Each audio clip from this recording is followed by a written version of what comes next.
কে সকাল থেকে একবারে ঝলমলে রোদ উঠেছে, তাই ঝলমলে রোদের দিনে একটা ঝলমলে কবিতা শোনাই, পূর্ণেন্দু পত্রীর।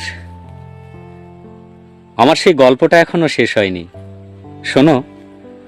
পাহাড়টা আগেই বলেছি ভালোবেসেছিল মেঘকে, আর মেঘ কিভাবে শুকনো খটখটে পাহাড়টাকে বানিয়ে তুলেছিল ২৬ বছরের ছোকরা, সে তো আগেই শুনেছ। সেদিন ছিল পাহাড়টার জন্মদিন। পাহাড় মেঘকে বললে, আজ তুমি লাল শাড়ি পরে আসবে। মেঘ পাহাড়কে বললে, আজ তোমাকে স্নান করিয়ে দেব চন্দন জলে।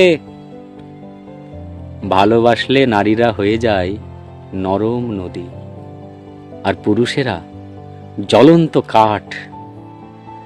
সেইভাবেই মেঘ ছিল পাহাড়ের আলিঙ্গনের আগুনে, পাহাড় ছিল মেঘের ঢেউ জলে।